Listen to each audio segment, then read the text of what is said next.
encomendarnos a Dios y damos inicio a esta siguiente lección. Oremos.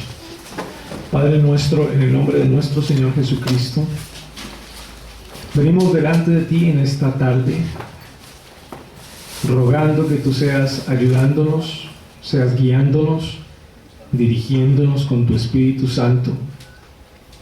Que sea tu Espíritu Santo recordando tu palabra a nuestras mentes, renovando nuestras mentes y transformando nuestros corazones. Que nos permita, Señor, tener una convicción profunda de la eclesiología, la importancia de la doctrina de la Iglesia, la importancia de comprender la alta vocación de la Iglesia, lo que somos en ti, Señor. Realmente nuestro valor no está en nosotros mismos, sino en ti, que habitas en nosotros por tu Espíritu Santo. Así que rogamos que nos ayudes hoy, Señor, a comprender este mensaje de tu palabra y nos permita seguir extendiendo tu reino cada día. Lo hacemos para la gloria, para la honra de nuestro Señor Jesucristo, la persona más importante en esta tarde con nosotros. En el nombre de Jesús, amén y amén. Muy bien, amados hermanos, hemos dado por lo menos unas 3 clases en la tarde de ayer y estuvimos introduciendo el tema de la eclesiología, de la doctrina de la Iglesia, y definimos la Iglesia en el Antiguo Testamento, sus características, la Iglesia en el Nuevo Testamento, sus características, y la diferencia entre la Iglesia del Nuevo y del Antiguo Testamento. Esto nos llevó a pensar un poco más, a reflexionar un poco más lo que es la Iglesia y a comprender finalmente la vocación de la misma. Si nosotros tenemos una correcta comprensión de lo que es la Iglesia de Cristo, asimismo vamos a procurar vivir en Él. Asimismo vamos a procurar servir a la Iglesia de Cristo por cuanto Cristo está en la Iglesia de Cristo. No somos de nosotros mismos, le pertenecemos a Él. Y hemos explicado esta importancia de estudiar la eclesiología, la importancia de comprender a la iglesia invisible y a la iglesia visible. Y hablamos de cómo hay una iglesia invisible o también iglesia universal, la que Dios ve, la que Dios conoce profundamente su corazón, pues son todos aquellos que han sido elegidos desde antes de la fundación del mundo y que hacen parte de toda tribu, lengua y nación. Nosotros no tenemos la capacidad de discernir a la iglesia invisible, a no ser que esa iglesia se exprese en la iglesia visible o local, que es la congregación de todos aquellos que profesan públicamente su fe en Jesucristo. Y también hablamos de 2 cosas que debemos tener en cuenta y que establece un balance. No todo aquel que hace parte de la iglesia invisible llega alguna vez en la vida a ser parte de la iglesia visible. Puede morir antes de que haga parte. Pero no todo aquel que pertenece a la iglesia visible o local de Cristo quiere decir que haga parte de la iglesia invisible. Ahí hablamos de los falsos creyentes y cómo Juan en su primera carta, él mismo tiene la capacidad de discernir quiénes son falsos, quiénes son verdaderos creyentes, y el principio regulador que reconoce eso es la comunión. La comunión, una verdadera comunión entre hermanos, y la negación a una herejía, la negación de la encarnación de Jesús. Así que eso lo pusimos, lo establecimos en el día de ayer, y ahora vamos a hablar un poco del fundamento apostólico de la iglesia. Fundamento apostólico de la iglesia. Quiero que me acompañe a 1 Corintios capítulo 3.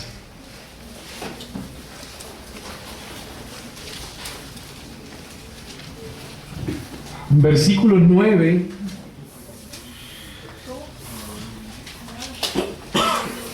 vamos a leer hasta el 11, por ahora hasta el versículo 11. 1 Corintios capítulo 3, versículo 9 al 11.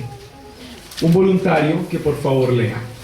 Porque nosotros somos colaboradores de Dios y vosotros sois labranza de Dios, edificio de Dios, conforme a la gracia de Dios que me ha sido dada.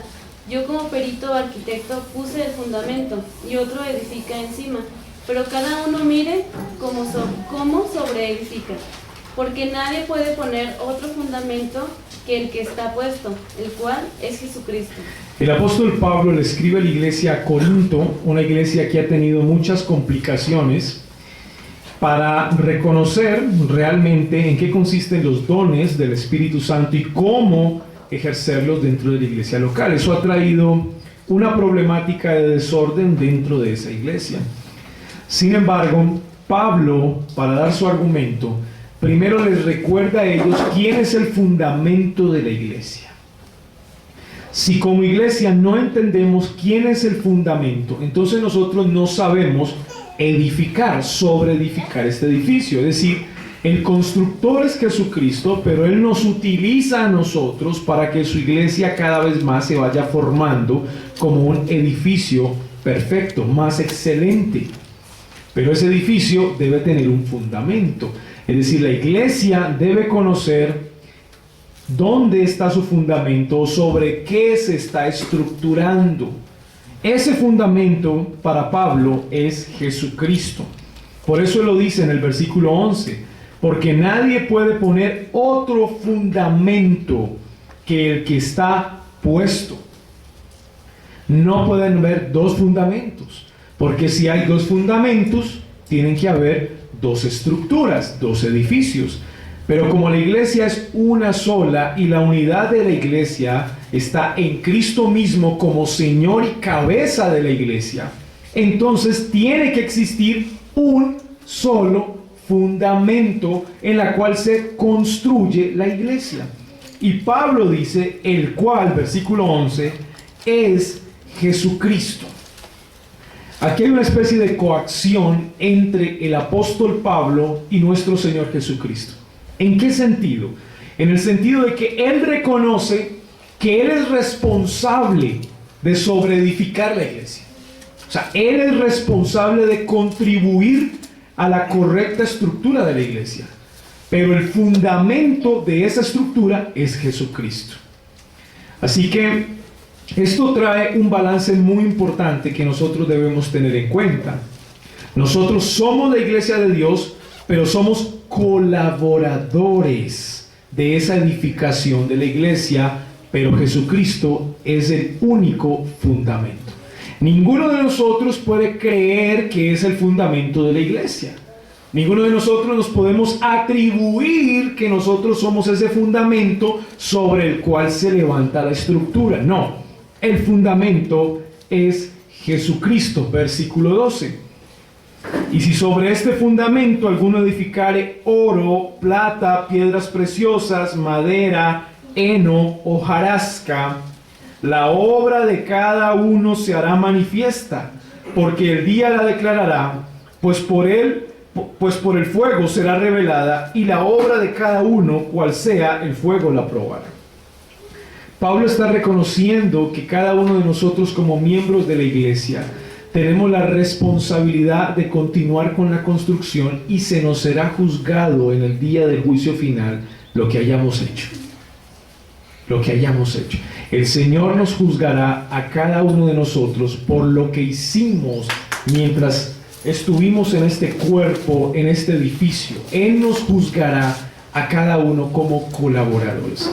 Entonces, hay dos partes muy importantes aquí. Primero, el colaborador de esa edificación, y segundo, el fundamento. Quien colabora, el apóstol Pablo fue un gran colaborador, la iglesia misma contribuye, pero ¿quién es el fundamento? Jesucristo es el fundamento. Muchos colaboradores, sí. ¿Cuántos fundamentos? Uno solo. No podemos hablar de dos fundamentos, sino de uno solo. Miremos Efesios capítulo 2, versículo 19 al 22. Efesios capítulo 2.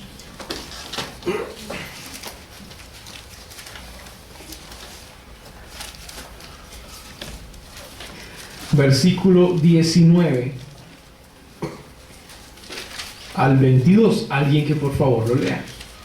Así que ya no sois extranjeros ni advenedizos, sino conciudadanos de los santos y miembros de la familia de Dios, edificados sobre el fundamento de los apóstoles y profetas, siendo la principal piedra del ángulo Jesucristo mismo, en quien todo el edificio bien coordinado va creciendo para ser un templo santo en el Señor, en quien vosotros también sois juntamente edificados para la morada de Dios en el Espíritu.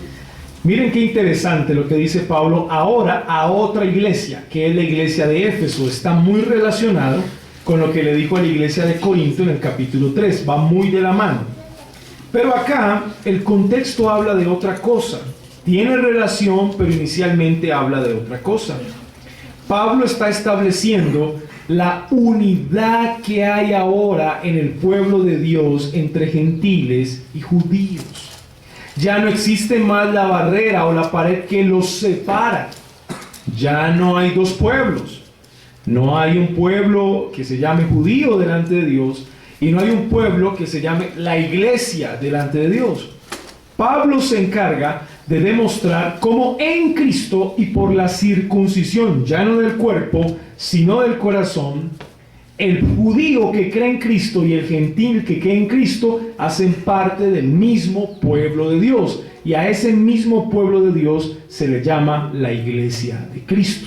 Como lo vimos ayer, aquellos que han sido regenerados por el Espíritu Santo, aquellos que han sido elegidos de Dios desde antes de la fundación del mundo, judíos o gentiles que profesan la misma fe. Cuando Pablo demuestra esto, entonces a continuación dice lo siguiente: así que ya no sois extranjeros ni advenedizos, sino conciudadanos de los santos y miembros de la familia de Dios. Ahora hacemos parte del pueblo de Dios, y hacemos parte del pueblo de Dios porque Cristo mismo nos ha hecho parte de su pueblo, independientemente sea del país que sea. Ya eso no tiene importancia. Si usted es un judío, usted es un árabe, usted es un mexicano, usted es un colombiano, usted es un francés, no importa ya su nacionalidad. El reino nacional de Israel se acabó. El reino nacional de Israel fracasó. Jesucristo es el verdadero Israel. Y al ser el verdadero Israel, todo aquel que está unido a Cristo es el verdadero israelita, no por la sangre, sino por la fe en Abraham. La fe de Abraham. La misma fe que justificó a Abraham es la misma fe que justifica hoy a cualquier persona de todo el mundo y lo une a un mismo pueblo que se llama la iglesia de Cristo. Ya no somos extranjeros, hacemos parte no de una familia terrenal, sino de una familia espiritual, que es con la que vamos a estar en el reino eterno. Es por eso que dentro de las aplicaciones prácticas es mejor que nos empecemos a amañar, a conformar con los hermanos que tenemos hoy, porque es a ellos que vamos a tener en el reino eterno.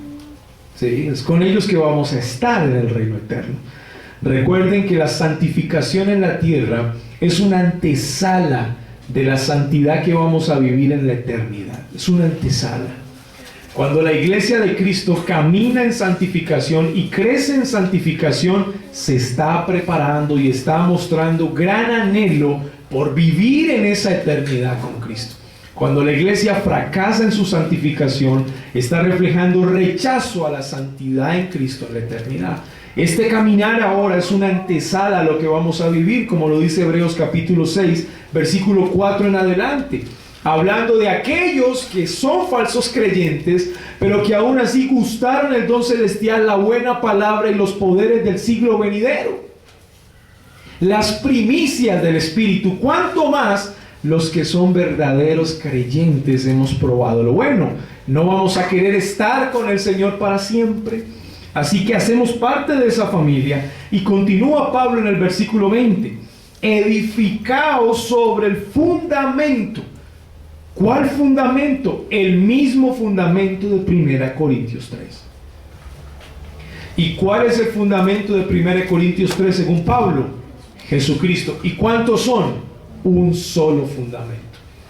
Así que Pablo recuerda ahora a esta iglesia que debemos edificarnos sobre un solo fundamento, Pero mire lo que dice a continuación. Aquí es donde yo quiero que usted esté atento. Sobre el fundamento de los apóstoles y profetas. Y luego dice, siendo la principal piedra del ángulo Jesucristo mismo. Entonces Pablo, acláranos un poco más. Es decir, ¿el fundamento es Jesucristo o el fundamento son los apóstoles y los profetas? ¿Quién es el fundamento? ¿Por qué dices eso, Pablo? Pero luego dice que la piedra del ángulo es Jesucristo mismo. Pablo no está diciendo otra cosa más sino esta. La doctrina que Jesucristo enseñó se convierte en el fundamento de la iglesia. Esa doctrina que Jesucristo enseñó la pasó a sus discípulos, principalmente a sus apóstoles. Esa misma doctrina que Jesucristo enseñó, los apóstoles tuvieron que enseñar. Ellos no podían enseñar algo contrario a lo que Jesucristo ya había enseñado. Es más, la doctrina en la que crecía la iglesia de Jerusalén en Hechos capítulo 2, versículo 42, 43, 44, cuando dice que perseveraban en la doctrina de los apóstoles, no es otra sino la enseñanza de Jesucristo. Así que Jesucristo dejó una enseñanza, esa enseñanza la entrega a los apóstoles y los apóstoles juntamente con los profetas del Nuevo Testamento preservan esa enseñanza y la enseñan a la iglesia. Así que el fundamento en sí mismo es la doctrina enseñada por Cristo, que no es otra cosa más sino Él mismo. ¿Quiénes enseñaron inicialmente esa doctrina? Pablo en Efesios 2:20 dice, por medio de los apóstoles y de los profetas fue enseñada esa doctrina. Ellos se encargaron de poner el fundamento, porque la doctrina no se va a poner sola. La enseñanza no se va a poner sola. Alguien debe ser el instrumento para enseñarle a la iglesia cuál es el fundamento. Y el instrumento usado por Dios fueron los apóstoles y los profetas del Nuevo Testamento. Ellos pusieron el fundamento de la iglesia. Sobre ese fundamento la iglesia se debe edificar, no en otro. No en otro. No en un fundamento distinto al de los apóstoles, no en un fundamento distinto al de los profetas del Nuevo Testamento, sino en el mismo fundamento que ellos tenían, porque ellos tenían la misma doctrina y enseñanza de Cristo. Si vamos contra los apóstoles y profetas, vamos en contra de Cristo. Si aceptamos la enseñanza de los apóstoles y de los profetas, aceptamos la enseñanza de Cristo, porque Cristo se les delegó, los delegó a ellos. Esa fue la responsabilidad. Y mire cómo Pablo no niega que realmente el fundamento sigue siendo Cristo. Mire cómo termina el versículo 20. Siendo la principal piedra del ángulo Jesucristo mismo. Pablo no está diciendo que el fundamento es de los apóstoles y es de los profetas. No. Sino que el apóstol y el profeta es el instrumento por el cual se pone el fundamento, que es Cristo. ¿Y cuántos fundamentos hay? Uno solo, porque hay un solo Cristo. Un solo Cristo. Y sobre ese fundamento puesto por apóstoles y profetas, la iglesia se edifica. Recuerden esto. Si hay dos fundamentos, ¿cuántas edificaciones tienen que existir? Dos. Pero la iglesia es una sola edificación. ¿Cuántos fundamentos tienen que existir? Uno solo. Y si ese fundamento lo pusieron los apóstoles y los profetas, ya está puesto. Ya quedó listo. Ya el fundamento está puesto. Si yo hoy en el siglo XXI estoy esperando que alguien ponga el fundamento, pues estoy equivocado. Porque lo que estoy pensando es que si pone otro fundamento, tiene que levantarse otra iglesia. Pero la iglesia de Cristo es una. Eso lo vimos ayer. Si es así, entonces La tarea de los apóstoles y de los profetas del Nuevo Testamento ya se realizó. Ya se realizó, ya se hizo. Si la tarea es poner el fundamento y el fundamento ya está puesto, la tarea de estos dos ministerios ya se realizó. En otras palabras, no podemos nosotros pretender que hoy en día alguien se autodenomine apóstol.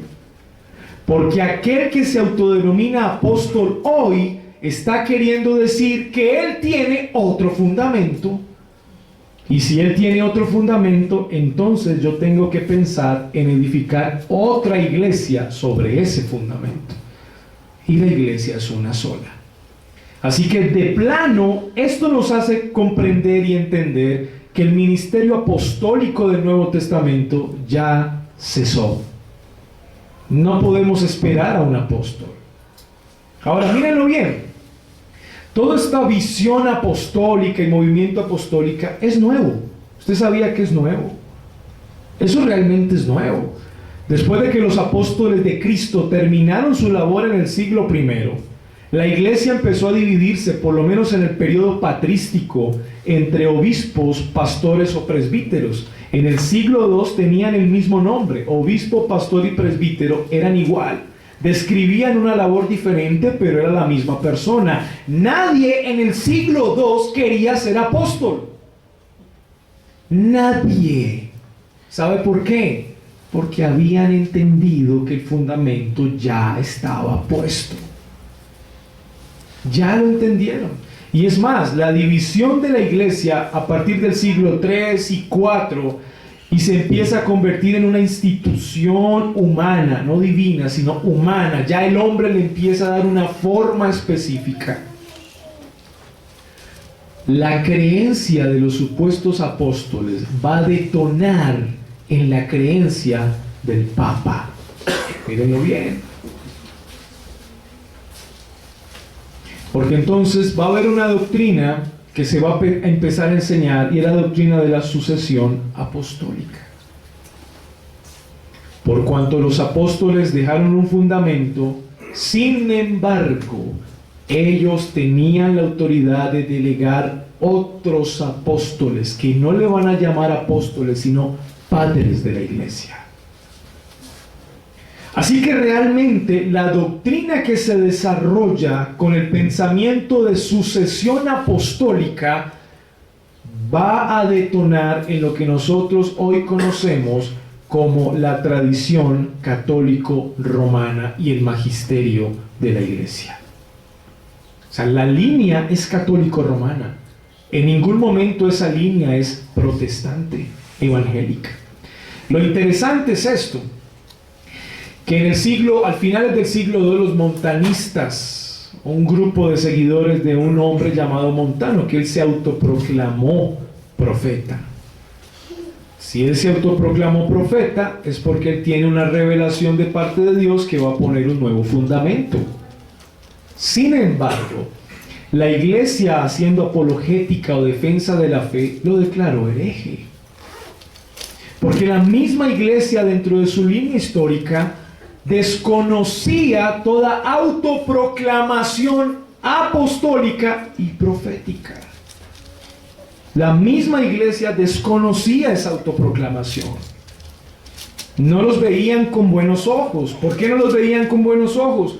Porque Pablo había dicho que el fundamento ya estaba puesto por la enseñanza de los apóstoles y de los profetas. Y si ya estaba puesto, la iglesia lo único que iba a esperar era la construcción paulatina de la iglesia sobre ese fundamento. Ya en el tiempo de la Reforma, nos podemos dar cuenta cómo el pensamiento de Martín Lutero, de Juan Calvino, de Ulrich Consiglio, Teodoro Beza, John Knox, el reformador de Escocia, desde la parte norte hasta el sur, los puritanos del siglo XVII, ninguno de ellos se autoproclamó apóstol, ni se autoproclamaron profetas, hablando del ministerio de profeta del Nuevo Testamento. Ninguno. Porque ellos también entendieron que el fundamento ya estaba puesto. algo más. Los movimientos que se empezaron a fraccionar dentro del protestantismo, como grupos morados, pietistas, cuáqueros, que eran grupos más caseritos, se reunían en casa, de alguna manera negaban una estructura eclesiástica o gubernamental de la iglesia, y eran un poco más espiritualistas que intelectuales, ¿no? En esos grupos se vieron muchas enseñanzas un poco extrañas. Sin embargo, cualquiera de ellos que se autoproclamara apóstol entre ellos no era visto bien. Y estamos hablando de grupos que eran más dados al espiritualismo. Cualquiera que se autoproclamara apóstol no era visto con buenos ojos. Ahora yo le voy a hacer una pregunta a usted, de corazón a corazón. ¿Por qué en el siglo XX se levanta un tipo que dice ser apóstol y nadie le dice nada? ¿Por qué? Porque perdimos el norte. En algún momento perdimos, nos desorientamos. Perdimos el norte. Es más, no solo eso, sino que encontramos personas, y todos estos movimientos más que todo se desarrollaron en Norteamérica. Tenemos personas que dicen tener las marcas y las señales de un apóstol. ¿Quién los denomina a ellos apóstoles? Nótelo bien. A los 12, Jesucristo mismo. Él mismo fue el que los denominó apóstoles. Y Pablo, Jesucristo mismo, él mismo lo relata, se le apareció. Entonces, ¿quién dice que estos hombres son apóstoles? ¿Quién lo dice? Ellos mismos. Porque ellos mismos se autoproclaman lo que ya no existe. Y ya no existe porque el fundamento ya está puesto. Si son apóstoles hoy, estamos esperando que nos pongan otro fundamento. Y si nos ponen otro fundamento, fraccionan la Iglesia Universal de Cristo, lo cual de plano es una herejía. Es una herejía. Así que Pablo ya nos está dando una comprensión mucho más amplia en cuanto a la labor del ministerio apostólico y profético del Nuevo Testamento. Ya ellos pusieron el fundamento. Ahora, ¿qué estamos esperando? Pablo lo dice, sobreedificar como colaboradores. Sigamos construyendo el edificio que el Señor nos ha mandado a construir. Él no nos ha llamado a poner otro fundamento. Ya está puesto. Sí está pasando energía.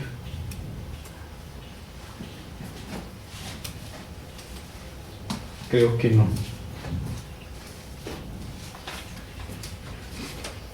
Acompáñenme en la primera de Pedro, capítulo 2, por favor. Ahí sí.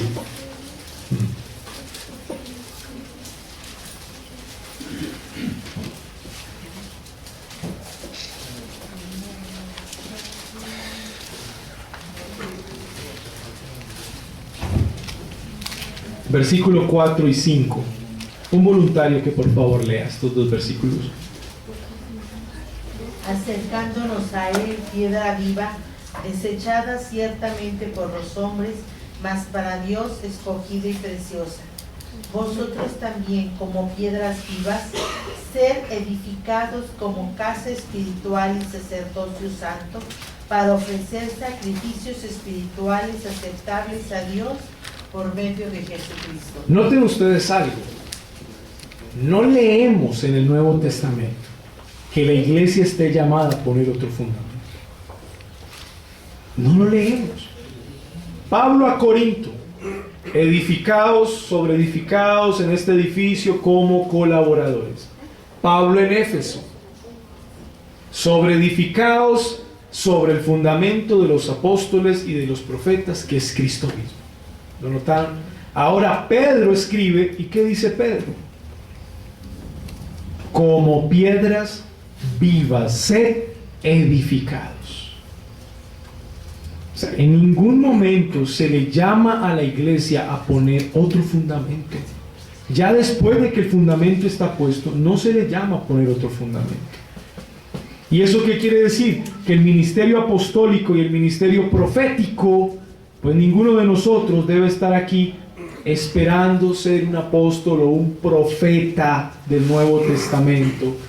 Ya eso no lo vamos a esperar. Y no solamente no lo vamos a esperar, sino que si alguien se autoproclama, lo vamos a ver extraño. Lo vamos a ver muy extraño. Algo más quiero decirles. Los apóstoles de Jesucristo serán recompensados en el reino eterno, en el día del juicio final. Apocalipsis lo dice, los apóstoles del Cordero. Ellos vendrán y cada uno de ellos recibirá una recompensa de parte de Dios. ¿Y de qué apóstoles está hablando? Bueno, de los 12 apóstoles. Si nosotros creemos que hay más de 12 apóstoles, entonces Juan, cuando escribe Apocalipsis, se equivocó también. Porque Juan habla de los 12 apóstoles.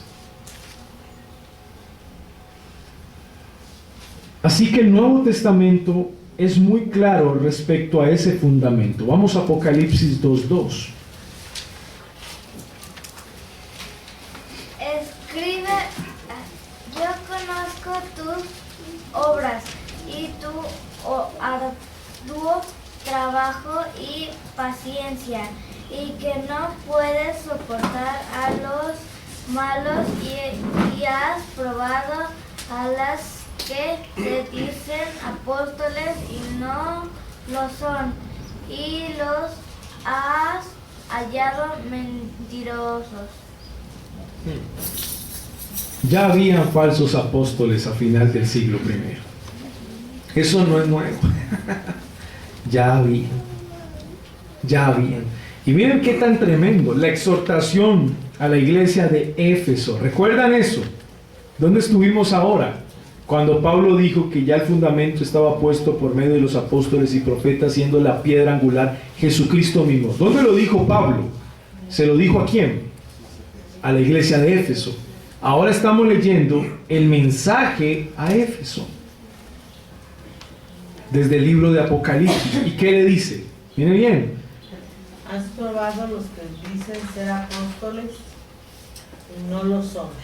Ahí está. Los hallaron mentirosos. Así es. Así que a finales del siglo I habían personas que se autoproclamaban apóstoles. ¿Y cómo los veía la iglesia? Raros. Los veían muy extraños. No los veían con buenos ojos. ¿Por qué? Porque la iglesia a final del siglo I, nótenlo muy bien, Juan, muy anciano, había comprendido que el fundamento apostólico de la iglesia ya estaba siendo puesto. ¿Por quién? Por los mismos apóstoles. Y cualquier otro que saliera de ellos, que se autoproclamara apóstol, era un mentiroso, porque no hay otro fundamento, sino uno solo. Así que yo vuelvo y hago la pregunta: ¿por qué en el siglo XX se levantan hombres que se autoproclaman apóstoles y profetas de Dios y nadie dice nada?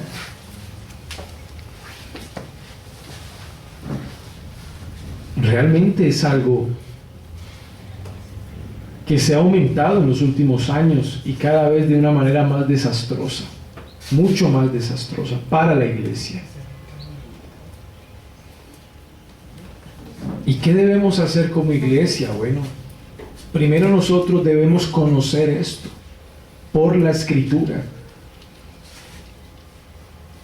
Pablo mismo se considera el último de los apóstoles. Primera de Corintios 15:8. ¿Qué dice? Y el último de todos, como un abortivo, me apareció a mí. Al último de todos. ¿Y quién es el último de todos? Pablo. Si yo creo que después de Pablo hay otro apóstol igual a Pablo, entonces Pablo ha mentido. Pablo está mintiendo. Él mismo lo ha dicho: yo soy el último de los apóstoles. O le creo a Pablo o sencillamente no le creo. Así que no encontramos respaldo bíblico que determine que los apóstoles de Cristo transmitieron su autoridad y funciones apostólicas a otros apóstoles o padres de la iglesia. No. ¿A quién dejó Pablo encargado de continuar con la doctrina? ¿A otro apóstol o a un pastor? ¿Cómo se llama ese pastor? Timoteo. Él no le dice a Timoteo: te he puesto aquí como sucesor mío, como apóstol, para que sigas llevando el fundamento de la iglesia. No, ya el fundamento estaba puesto por la misma doctrina que los apóstoles estaban enseñando. Y Pablo deja en Éfeso a un pastor que hace obra de evangelista, Timoteo.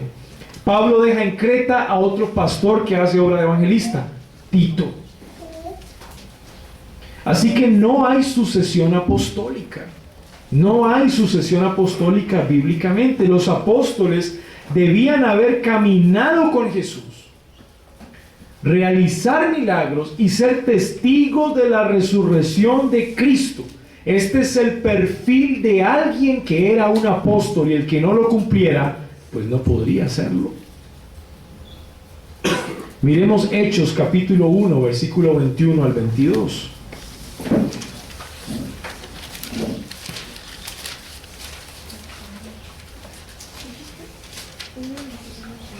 Hechos 1, 21 al 22.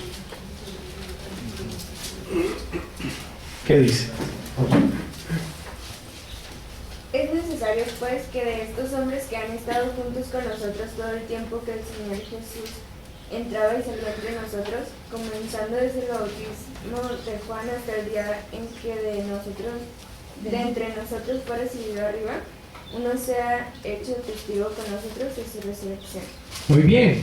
Y posteriormente van a ir a la elección de estos hombres, donde va a quedar Matías como el sucesor de Judas, el falso.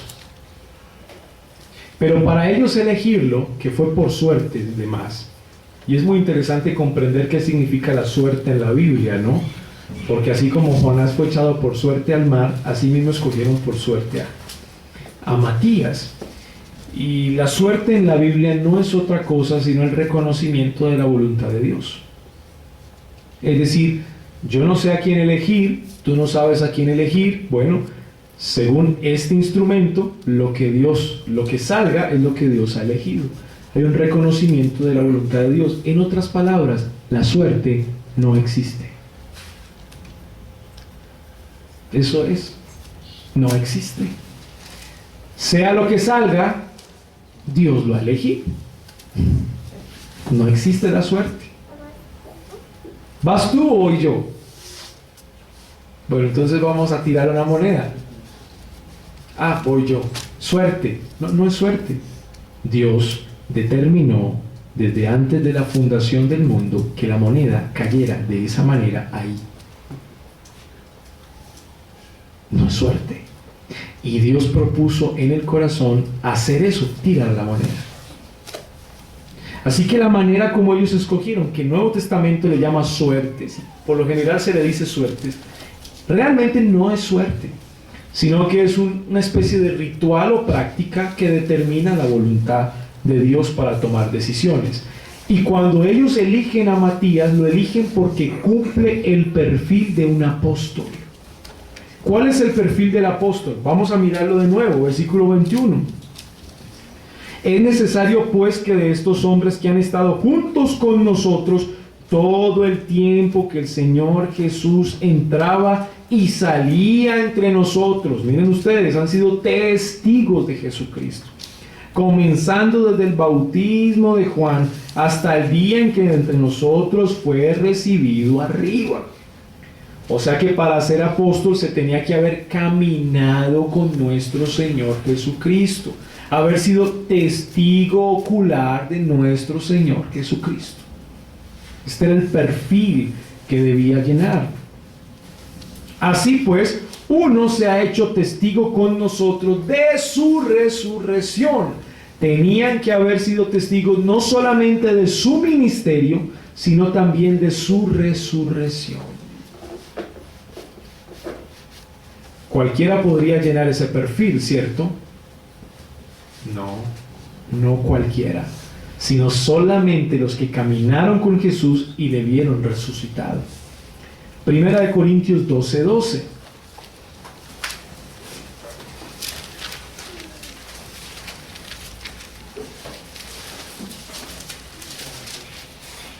Porque así como el cuerpo es uno y tiene muchos miembros, pero todos los miembros del cuerpo, siendo muchos, son un solo cuerpo, así también Cristo. Es interesante cómo el Nuevo Testamento nos testifica a nosotros que la unidad en nuestro Señor Jesucristo se va a convertir en un distintivo primordial o prioritario en la vida de la iglesia. Cuando Pablo habla a los Corintios acerca de los dones espirituales, que por cierto, se ha hablado mucho de los dones espirituales. Dentro de esos dones espirituales, Pablo mismo reconoce que el ser apóstol es un don para la iglesia. Es un regalo para la iglesia de Dios. Un regalo que propende la unidad. Si los dones espirituales buscan la unidad y él como apóstol propende la unidad, un fundamento tiene que haber. No pueden haber dos fundamentos que propenden la división o fraccionamiento de la iglesia. Estos dones espirituales, y cuando usted los lea en su casa, se va a dar cuenta que deben trabajar con el mismo propósito y objetivo: edificar la iglesia. Así que el mismo apóstol Pablo, por ejemplo, que es un don a la iglesia y un don como apóstol a la iglesia, él mismo propende por la edificación del cuerpo de Cristo. Él mismo busca esa unidad, no busca fraccionar la iglesia enseñando una cosa totalmente diferente a la que enseñó nuestro Señor Jesucristo. Así que él está seguro que lo que está enseñando es el mismo fundamento que Cristo mismo ha enseñado por la iglesia. Siendo muchos, son un solo cuerpo, así también Cristo. No hay otro fundamento, no hay otro edificio, un solo fundamento, un solo edificio sobre ese fundamento en el cual todos somos colaboradores de Dios. No hay sucesión apostólica, no la hay. Sí podemos hablar de algo un poco distinto. Y es que la doctrina enseñada por Cristo y por los apóstoles ha sido preservada por la iglesia.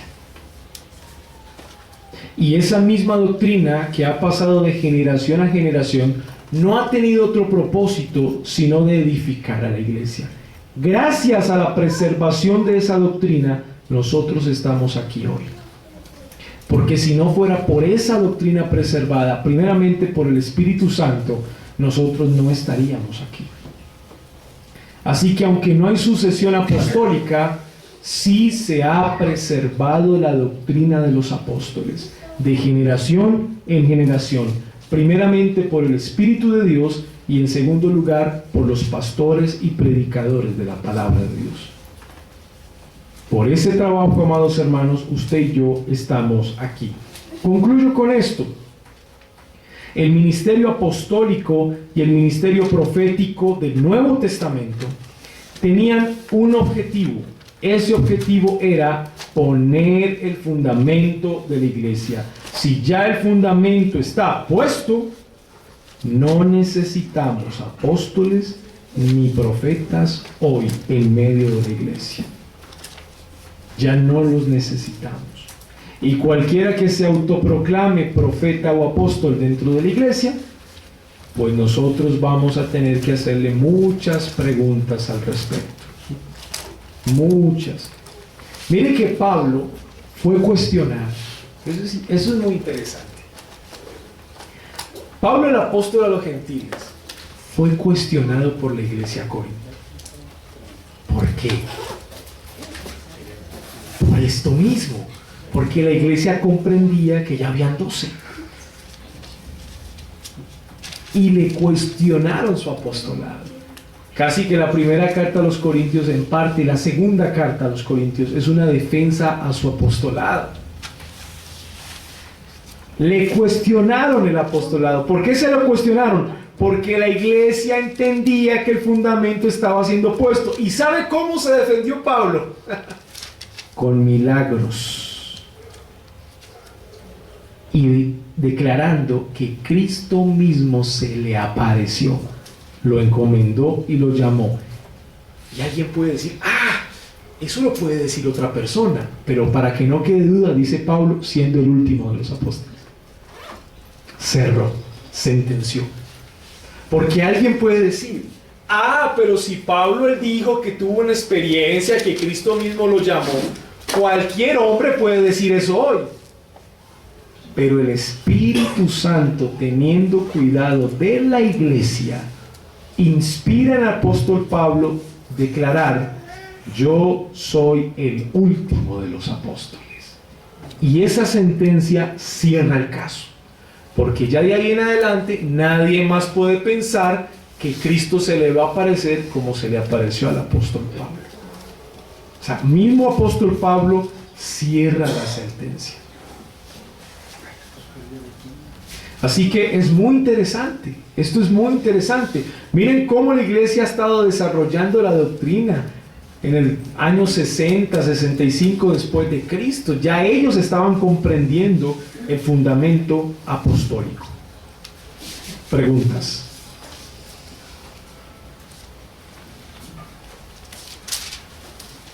Hermano, ¿cómo hemos de interpretar donde en Mateo 16, versículo 18, cuando dice: mas yo también te digo que tú eres Pedro, y sobre esta piedra edificaré mi iglesia, y las puertas del infierno no prevalecerán contra ella? Bueno, la piedra es la declaración que acaba de dar Pedro atrás. Creo que la tienes ahí, si la puedes leer. Entonces respondiendo Jesús le dijo: bienaventurado eres, Simón, hijo de Jonás, porque no te lo reveló carne ni sangre, mas mi Padre que está en los cielos. ¿Qué le reveló? Léelo, está atrás. Y respondiendo Simón Pedro dijo: tú eres el Cristo, el Hijo del Dios viviente. Esa es la roca. Realmente lo que Jesucristo dice: tú eres Pedro y sobre esta roca edificaré mi iglesia, se está refiriendo a las palabras de Pedro, a la declaración de que Jesucristo es el Hijo del Dios viviente. Y esa roca es el fundamento de la iglesia. Es el mismo fundamento que Pablo enseña en 1 Corintios 3, que Pablo enseña en Efesios capítulo 2, y que Pedro mismo enseña en la primera carta cuando lo acabamos de leer. O sea que el fundamento ahí no es Pedro, el fundamento ahí es la declaración de Pedro: Jesucristo es el Hijo del Dios viviente.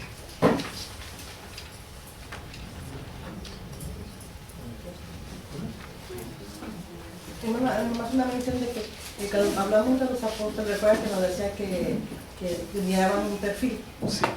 y se eligió Matías, pero también allí había varios hombres que también podían haber llenado ese perfil, pero Sí. el Señor nada más tenía previsto cierto número, ¿verdad? Sí, y es un número que se repite, porque mira que en Hechos capítulo 6, que fue el texto que predicamos el domingo, ahí decía que los 12 apóstoles, para dedicarse a la palabra y a la oración, necesitaban servidores, alguien que sirviera a la mesa. 12 apóstoles. O sea, ahí está el número exacto. Y el mismo libro de Apocalipsis nos dice que son los 12 apóstoles del Cordero. O sea, hay un número exacto para ellos. Pablo, dentro de estos 12 apóstoles, vamos a llamarlo así, es una excepción, es algo muy extraño. Porque estos 12 apóstoles en esencia eran judíos. Y eran judíos llamados a predicarle a judíos. Pero Pablo es un apóstol judío con ciudadanía romana, llamado a predicarle a gentiles. Por eso se le denomina el apóstol a los gentiles. O sea que es un caso excepcional. Con Pablo ocurrió algo excepcional. Y excepcional porque el Nuevo Testamento lo narra así. Cómo Pablo es el apóstol a los gentiles y cómo el Señor mismo le dice: yo te he llamado para que sufras por el Evangelio. Es un caso excepcional. Cualquier otro que pretenda ser un apóstol a los gentiles realmente es una barbarie. O sea, Pablo es una excepción. Y es una excepción porque Dios, dentro de su plan, así lo determinó. Pero para cerrar la sentencia, la excepción dice: siendo el último de los apóstoles. ¿Alguna otra preguntita, hermanos?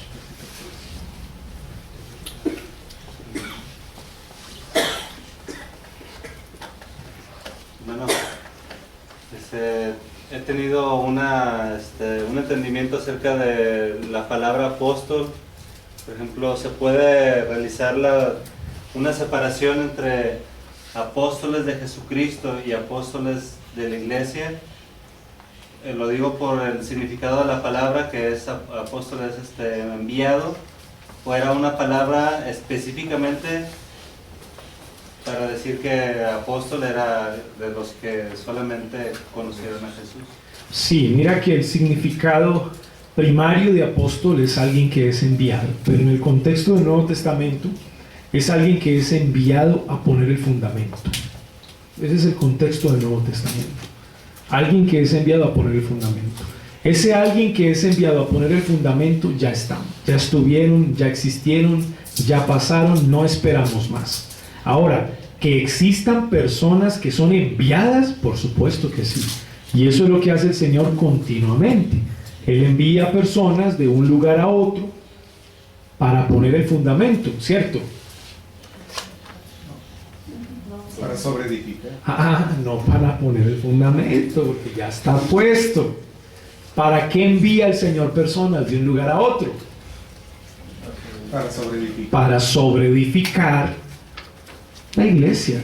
¿A través de qué? De una evangelización, de una misión particular. Es lo que se denomina actualmente misionero, más o menos. Un misionero, aquel que es enviado por la iglesia a cumplir una misión particular en alguna nación o en algún lugar.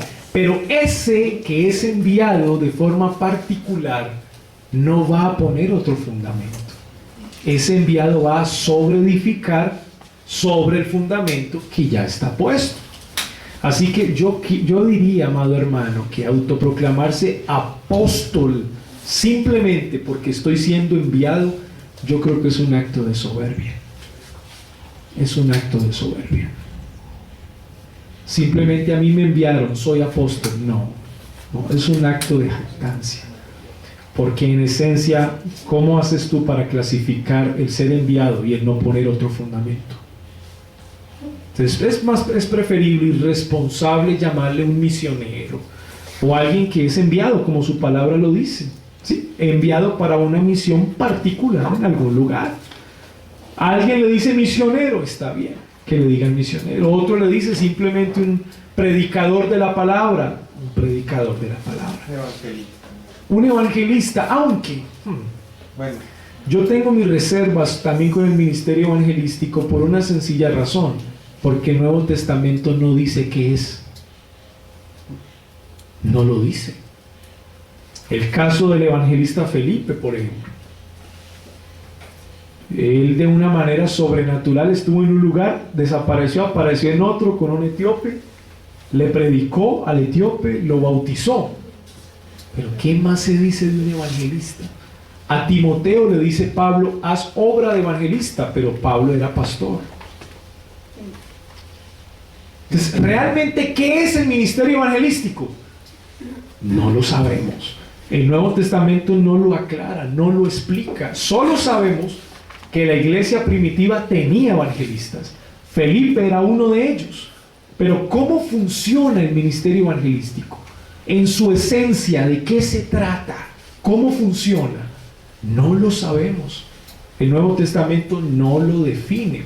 Ahora, nos hemos confundido mucho con las personas que se invitan a una campaña evangelística y se le llama evangelista. El problema es que esa campaña evangelística, bueno, primero que todo, no tiene un argumento bíblico como tal, como se conoce la campaña evangelística. Y se le llama evangelista a aquel invitado que viene a predicar de Cristo. Ese es el evangelista. Pero hermanos, si usted se cree pastor, escúcheme, y usted no es capaz de predicar de Cristo en el culto, y tiene que invitar a un hombre para que predique de Cristo, retírese del pastorado. Así de simple. ¿Cómo es posible que si usted es el pastor y usted en el día del Señor no puede mostrar a Cristo con todo el poder del Espíritu Santo, sino que necesita invitar a un hombre que es que porque es evangelista, hermano, hágase a un lado? No es posible, amada iglesia. Y lo digo con tristeza porque de la iglesia que yo salí en mi adolescencia así era. Invitábamos a un hermano, ese hermano, invitábamos gente nueva, ¿no? Que ese era el boom, gente nueva que no conociera al Señor, que para que nos hablara de Cristo. Hombre, ¿y entonces de qué nos habla el pastor? No tiene sentido. Entonces, si alguien dice es que el ministerio evangelístico es ese, es ir de una ciudad en otra ciudad predicando el evangelio en campañas evangelísticas, y por cierto, casi siempre predican el mismo mensaje, ¿no? El mismo, todas las ciudades. Si alguien dice, ese es el ministerio evangelístico del Nuevo Testamento, yo le digo, no es cierto. No puede ser ese. No puede ser ese. Porque de lo contrario, entonces Pablo hubiese dado otras indicaciones. Yo lo digo responsablemente. El ministerio evangelístico en el Nuevo Testamento no es claro. No es claro. Tal vez hoy alguien le puede llamar misionero, o alguien le puede llamar algo así como un poquito más cercano, pero que me lo describa y me lo explique bien por el Nuevo Testamento, no es posible. No, es muy difícil. ¿Quiénes lo entendían? La iglesia primitiva, que lo vivió, que lo experimentó y que los tuvo. Ellos pueden definirlo, pero la Biblia no nos los escribe. Así que hago una invitación a aquel que predica la palabra de Dios, amado hermano, haz obra de evangelista. Eso le dijo Pablo a Timoteo, haz obra de evangelista. Break y regresamos.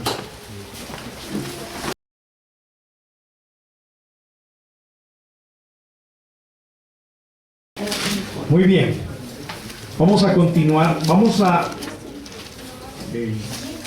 entrar directamente a lo que es la naturaleza de la iglesia y el gobierno de la iglesia.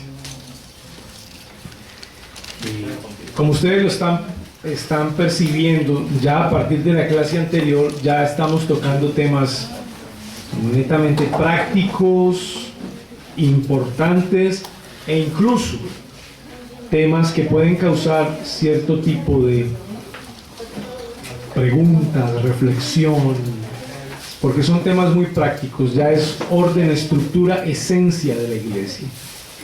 En esta naturaleza y gobierno vamos a ver dos cosas, especialmente las señales de una iglesia verdadera y propiamente el gobierno de la iglesia. Las señales de una iglesia verdadera y el gobierno de la iglesia.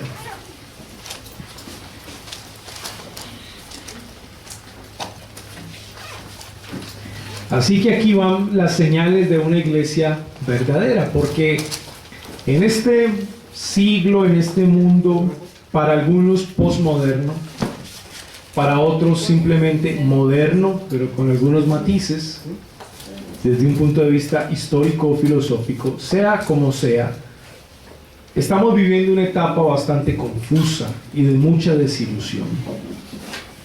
La iglesia cristiana ha recibido influencias de todo tipo de parte del mundo. El feminismo ha influenciado a la iglesia evangélica fuertemente después de los años 60 para acá. Se ha hecho mucho más fuerte. El pensamiento mundano ha influenciado a la iglesia, la informalidad en las cosas de Dios.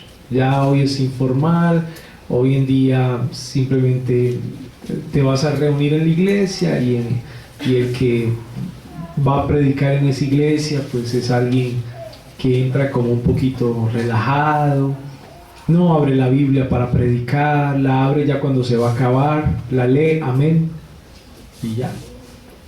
Se centra más en un tema audiovisual, donde la gente puede ver colores, imágenes, cosas, una música súper pomposa y llamativa, pero se ha perdido el centro del culto, que es la predicación fiel de la palabra. Así que en este mundo, influenciado por el pensamiento del mundo, ¿qué es iglesia y qué no? ¿Cuándo estamos hablando de una iglesia verdadera y cuándo estamos hablando de una iglesia falsa? ¿Cómo lo sabemos? Entonces, esta clase es para eso. Es para que usted como creyente tenga la capacidad de discernir qué es una iglesia verdadera, qué es una iglesia falsa y qué es una iglesia verdadera pero menos pura. Porque son conceptos distintos. Una iglesia verdadera, pero puede ser una iglesia menos pura que otra. O llamémoslo así, madurez. Hay iglesias verdaderas donde hay una más madura que otra. Pero hay otra que es falsa. De plano, es falsa. Es lo que el mismo autor Apocalipsis, Juan, le va a llamar sinagoga de Satanás. No crean que la sinagoga de Satanás se quedó en el siglo I. No. Durante a lo largo de la historia de la iglesia han habido sinagogas de Satanás. Hasta nuestros días. Así que las señales de una iglesia verdadera son tres. Primero, la verdadera predicación de la palabra del Señor. Si una iglesia no tiene verdadera predicación, no es iglesia. Número uno, no puede ser iglesia. ¿Qué dijo nuestro Señor Jesucristo, lo que leía el hermano Daniel en Mateo 16? Sobre esta roca edificaré mi iglesia, sobre el correcto entendimiento del mensaje de Cristo. Sobre ese correcto entendimiento, ese fundamento doctrinal, la iglesia será edificada. Si eso no se está predicando, ¿qué iglesia va a ser edificada? No hay iglesia. No hay iglesia. Vamos a profundizar un poco más. Número 2. La correcta administración de las ordenanzas, el bautismo y la cena del Señor. Una iglesia verdadera procura administrar correctamente estas dos ordenanzas. No lo va a hacer a la ligera, sino que lo hace con un conocimiento bíblico de estas ordenanzas y de su correcta aplicación. Tercero, el fiel ejercicio de la disciplina eclesiástica. La verdadera iglesia de Dios se preocupa por disciplinar a la iglesia. Y también vamos a ahondar en cada uno de estos, ¿no? La verdadera predicación, la correcta administración de las ordenanzas y el ejercicio fiel de la disciplina. Si yo le hago la pregunta, saliendo de esta clase, amado hermano, dígame cuáles son las marcas de una iglesia verdadera. Usted debe decirlas, porque debe aprendérselas. Usted tiene que aprendérselas. ¿Por qué? Porque es práctico. Usted se va a topar con una persona que le va a decir, pues yo me congrego por allá en una iglesia que se llama tal y pasa esto, pero yo no sé si estoy en el lugar correcto o en el lugar equivocado. ¿Usted qué me aconseja? Bueno, yo sé cuáles son las tres marcas de una iglesia verdadera. A ver, hermanita, ¿se predica fielmente la palabra de Dios? ¿Se administran correctamente la cena y el bautismo? ¿Se aplica el ejercicio de la disciplina eclesiástica? Y ya usted le va a explicar cada uno, que yo se los voy a explicar. Así usted le va a ayudar a ese hermano para que él mismo defina si está o no está en una iglesia verdadera. Porque lo que solemos hacer nosotros es, no, eso por allá ni vuelva, pero ¿por qué? Hay que explicarle a la gente, o más bien decirle, no, quédate ahí, todavía, no te vayas, quédate ahí. Esperemos un poco más, seamos prudentes, no seamos acelerados. Pero ¿cómo yo sé responderle? Pues le sé responder porque conozco las marcas de una iglesia verdadera. Los teólogos reformados difieren en cuanto al número de las señales de la iglesia. Algunos hablaron de nada más que de un distintivo, la predicación de la doctrina pura del Evangelio. O sea que, aunque haya mucha diferencia, La primera es la predicación pura del Evangelio. Teodoro de Beza, Alsten, Amesius, Aidanus, Maresius, ellos hablaron. Otros de dos, la predicación pura de la palabra y la recta administración de las ordenanzas, Juan Calvino, Bullinger y Comarus. Y otros añadieron la disciplina eclesiástica, Zacarías Ursino, Mártir y Heidegger. Así que sean dos o tres, la primera es la primera, la predicación fiel de la palabra del Señor. En el desarrollo histórico de la Iglesia se ha decidido adoptar estas tres señales, porque dentro de la comprensión del Nuevo Testamento se ha visto que las tres son necesarias para llegar a diferenciar. Claro, tengo que decirlo, a medida que pasaron los tiempos, los años, se volvió más confuso discernir qué es verdadero y qué es falso. Pues ya está de moda decir que es cristiano en muchos países, y está de moda hoy decir que se debe reformar. Ya es moda. No es convicción, moda. Entonces vemos jóvenes, ¿sí?, cómo se tatúan a Juan Calvino en el brazo izquierdo. Yo soy reformado. ¿Por qué soy reformado? Juan Calvino. Está bien. Digamos, vamos a dejar al joven tranquilo, ¿cierto? Pero lo que quiero decir es que es algo más de convicción de corazón. Yo ayer les decía, reforma no es simplemente reformar el entendimiento. ¿Sí? 5 puntos de la gracia, 5 doctrinas de la gracia, puntos claves, las 5 solas de la reforma y la teología del pacto como columna vertebral de la reforma. Me lo sé de memoria. Soy reformado. Bueno, tal vez intelectualmente, pero eso se debe mostrar en la santidad, en la práctica. La reforma de la mente, pero también la reforma del corazón. Por eso siempre repito la frase de se me fue, Howard Hendricks, enseñando para cambiar vidas. La correcta enseñanza no solamente se hace de cabeza a cabeza, sino de corazón a corazón, porque tiene el objetivo de transformar las vidas, no solamente darles mera información. Muy bien, la predicación expositiva es la primera marca de una iglesia verdadera. La predicación expositiva.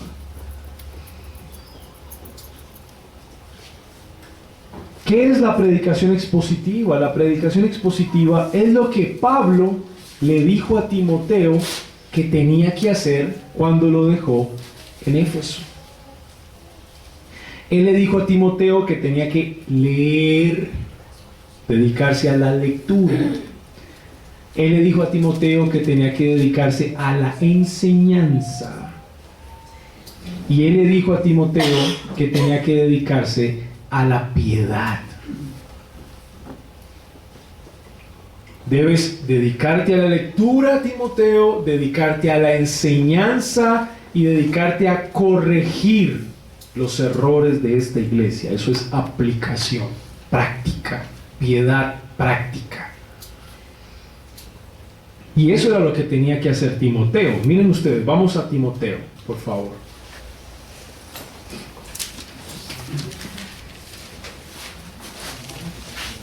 Segunda de Timoteo, capítulo 4.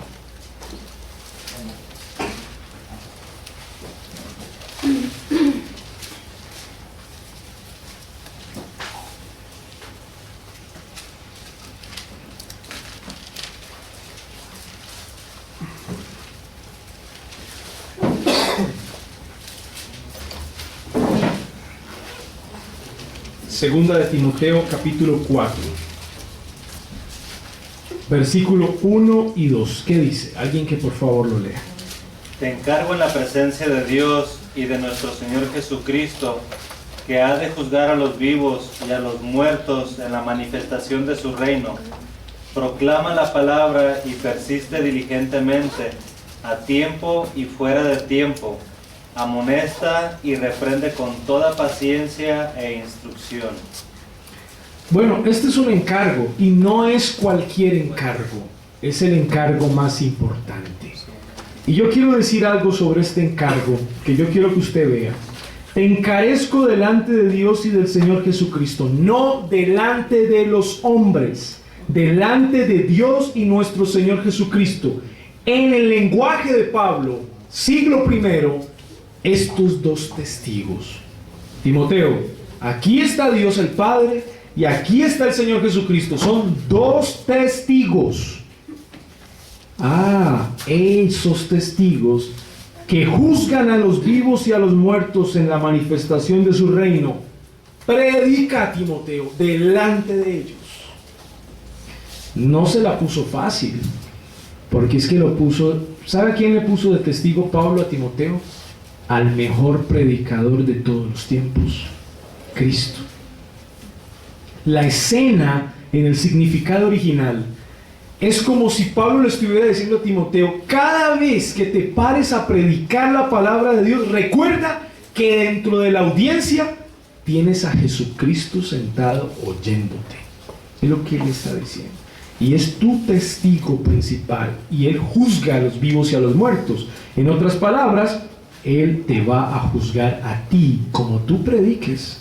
Él te va a juzgar. Así que lo que vas a hacer no es cualquier cosa. Jesucristo será juez. Ya eso da miedo.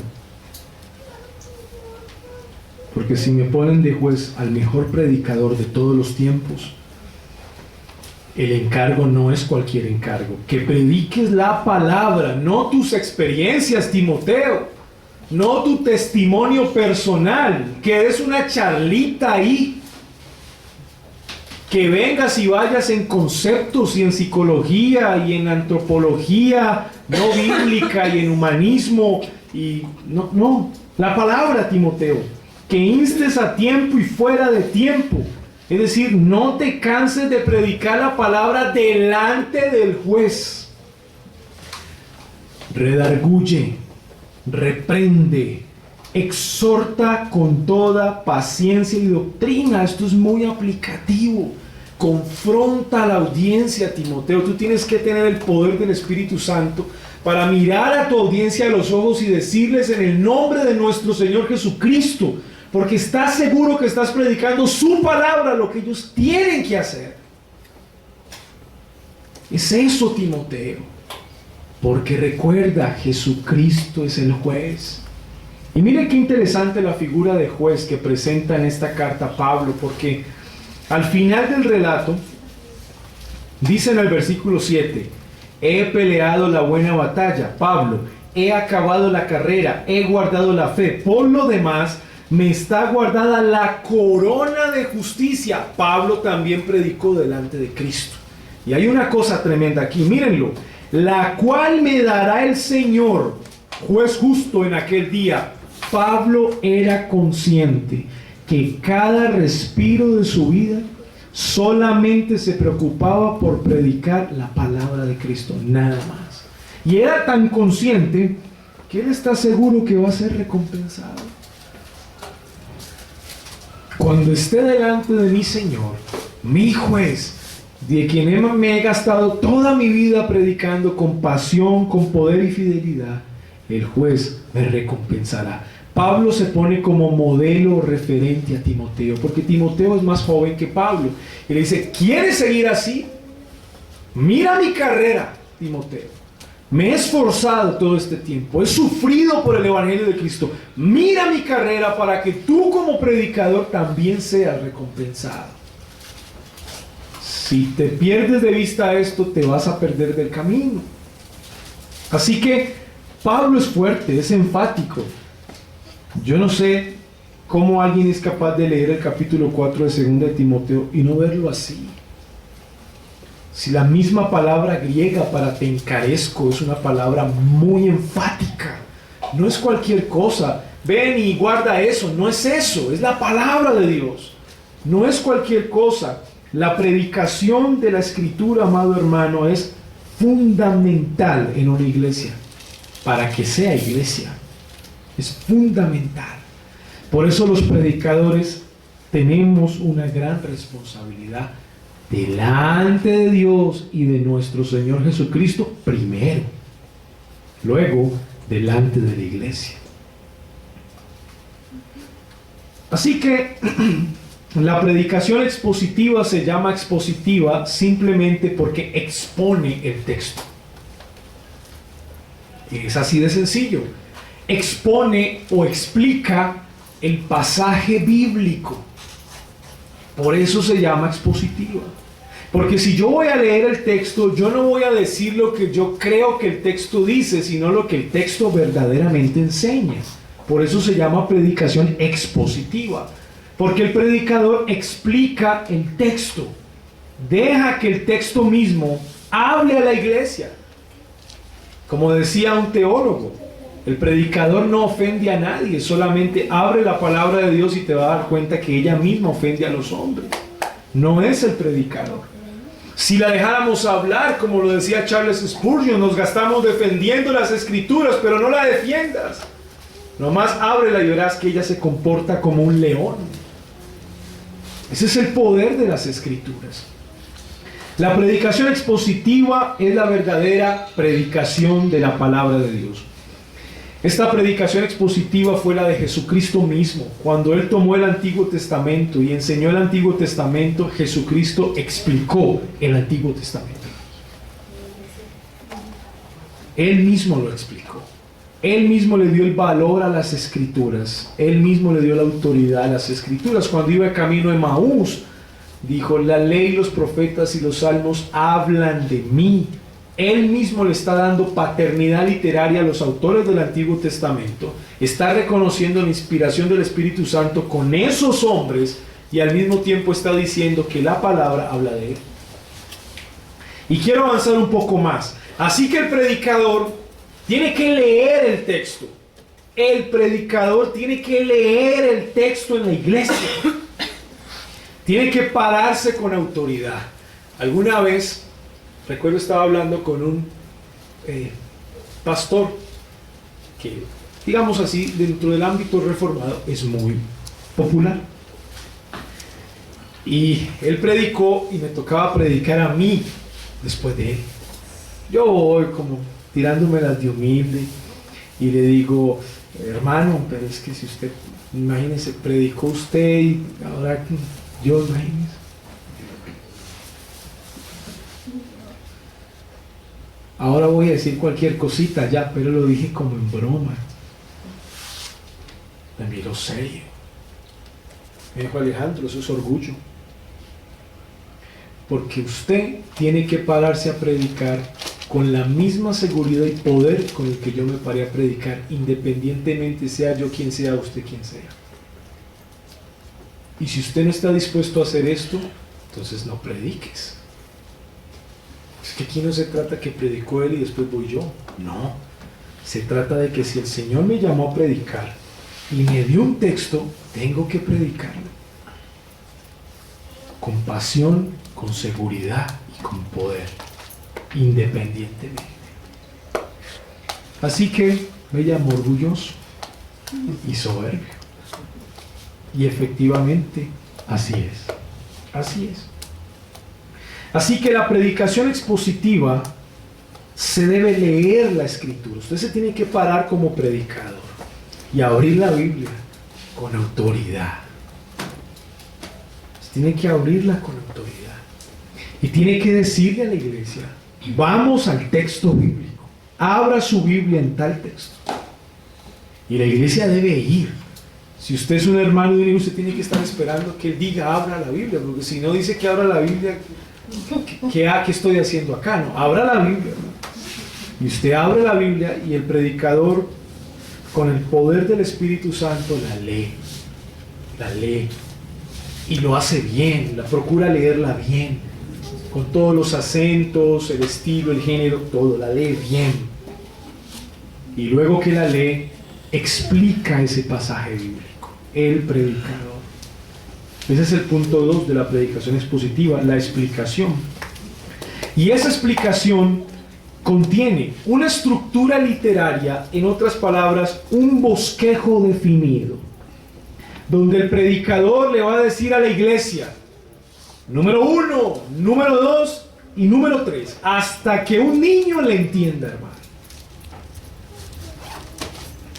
El niño que está sentado ahí en el culto tiene la capacidad de entenderle. Así que el predicador tiene que pensar, cada vez que va a dar el culto el domingo, debo dar esta enseñanza al punto de que hasta el niño me pueda entender lo que voy a decir. Yo no puedo venir a predicar pensando en ser muy académico y utilizando muchos términos, como muchos predicadores reformados lo hacen. No, eso no tiene sentido. Yo tengo que explicar el texto, no hablarles de teología, de exégesis ni de hermenéutica. Yo explico el texto. Un predicador que tenga la capacidad de dar un mensaje en 10 minutos es porque ha entendido el tema central del pasaje. Si no tiene esa capacidad de darlo en 10 minutos, está todavía divagando en muchas ideas. No las ha traído a la tierra, al piso. Todavía está pensando. Cuando damos clase de predicación expositiva a hombres casados, se les dice, la prueba es esta, que por el día jueves o viernes, como a las 3 de la mañana, en esas levantaditas al baño o algo así, la esposa le pregunta, amor, ¿de qué vas a predicar el domingo? Y él tiene la capacidad de decírselo en una sola oración. Amor, voy a predicar de esto, en tal libro, en tal pasaje. Ah, la tiene clara, sabe qué. Pero si el esposo empieza, no, yo de esto y de esto y de esto, y ya es jueves, ya es viernes, ahí solamente queda orar por el predicador. Que el Señor lo use. ¿Sí? Pero esa es una buena prueba. Así que la estructura, el bosquejo, hay que definirlo. El predicador tiene que ser sencillo, simple. A la hora de trazar un bosquejo, decir, hermanos, el tema de este pasaje es este. Y vamos a ver en primer lugar tal cosa. Simple. Y la iglesia te va siguiendo al predicador, y la iglesia tiene la facilidad de anotar punto por punto. Cosa que cuando salgan de acá, buena esa predicación. ¿Y de qué habló el pastor? Si me acordara. Pero usted tenga la capacidad de salir de acá y decir, buena, porque él nos habló de esto. Si usted tiene la capacidad de recordarlo, tal vez no sea lo más perfecto, pero usted diga, él nos habló de esto y esta enseñanza me quedó en mi corazón. El predicador ha hecho un buen trabajo. Juan Calvino describe la predicación expositiva como el pan. ¿Sí? El pan, ¿no? Normal, ¿cierto? Pan. Y usted lo mastica el pan, se lo saca de la boca y se lo da a la iglesia así, masticadito. Menos mal, eso es una simbología. Pero Juan Calvino describe la predicación expositiva así: el predicador tiene la responsabilidad de masticar el alimento y dárselo a la iglesia trituradito, de tal manera que el ancianito y el niño te pueden entender. Por lo menos se quede con la idea principal. El predicador dijo esto. Y eso quedó en mi corazón. El Señor me habló a través de su palabra. Es una tarea súper fácil. No es fácil. Por eso en el culto del domingo, en la predicación, el texto dice que buscaron hombres para que sirvieran a las mesas, porque al predicador no le queda fácil preparar un sermón. Tiene que esforzarse mucho.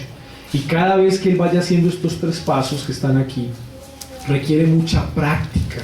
Entonces imagínense, el pastor de la iglesia local esforzándose por ser un predicador expositivo y hacer simple lo complejo, y orando y esforzándose, y el culto, y usted no viene al culto.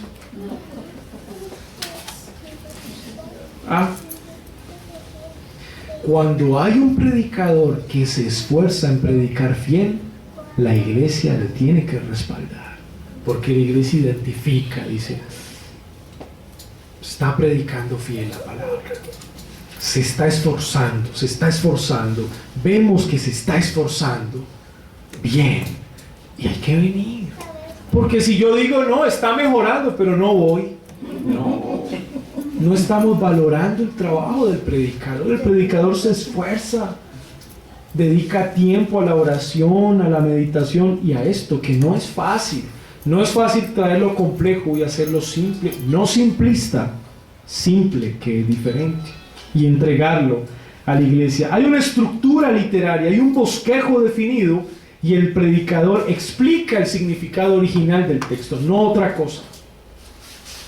El significado original.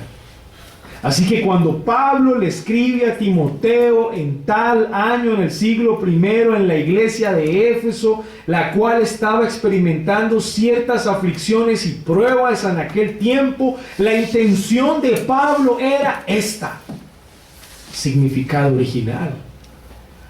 Pero el predicador se tiene que esforzar. Los hermanos que han estado conmigo en el curso de predicación expositiva lo hemos visto.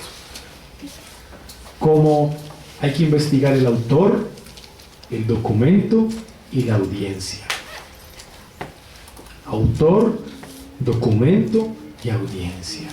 No es fácil, pero amados hermanos, te encarezco delante de Dios y del Señor Jesucristo. Amado predicador, cada vez que vayas a preparar un sermón, recuerda esto: te encarezco delante de Dios y del Señor Jesucristo. Esfuérzate.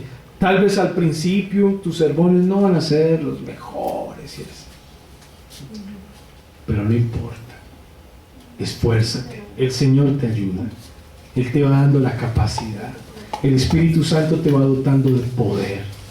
Esfuérzate. Que tu corazón esté dispuesto a seguir adelante. No te des por vencido. Esfuérzate. El Señor te respalda. Pero hagámoslo consciente de eso. Estructura literaria y significado original. Y luego, aplicar el texto. Es muy práctico. El sermón tiene que ser muy práctico. La iglesia tiene que entenderlo. El niño tiene que saber qué hacer. Y esa aplicación es triple. Triple, amado hermano. Cristológica, eclesiológica y escatológica. ¿Qué quiero decir con cristológica? El predicador tiene que mostrar a Cristo. No debe, tiene.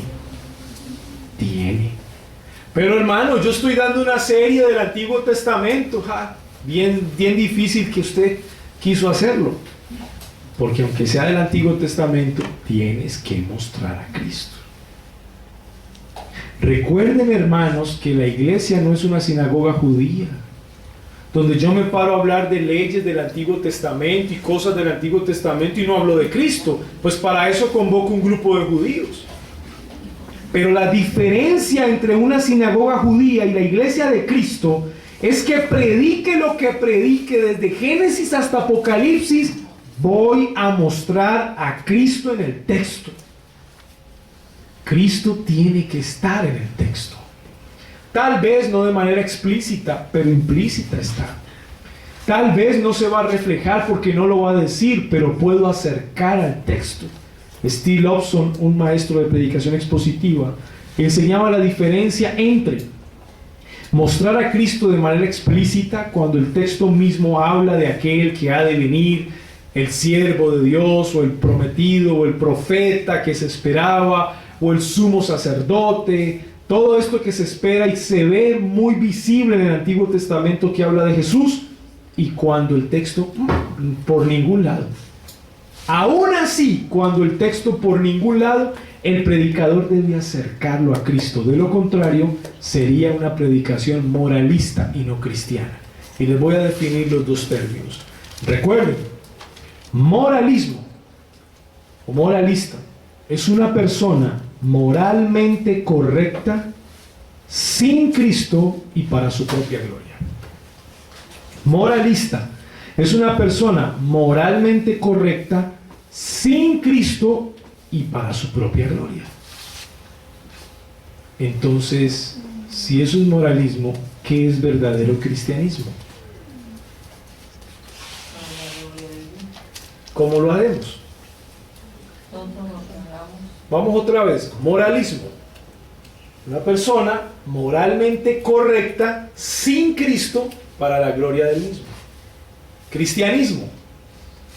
Una persona moralmente correcta con Cristo para la gloria de Dios. Ahí está la definición. Esa es la definición. Estamos hablando de verdadero cristianismo, ¿no? Una persona moralmente correcta, porque es que si el evangelio no afecta mi ética y moral, pues no estamos haciendo nada. Tiene que afectar, pero en Cristo, para la gloria de Dios, no para mi propia gloria. Así que el predicador tiene que predicar de tal manera que las exhortaciones que dé en la aplicación no sean moralistas.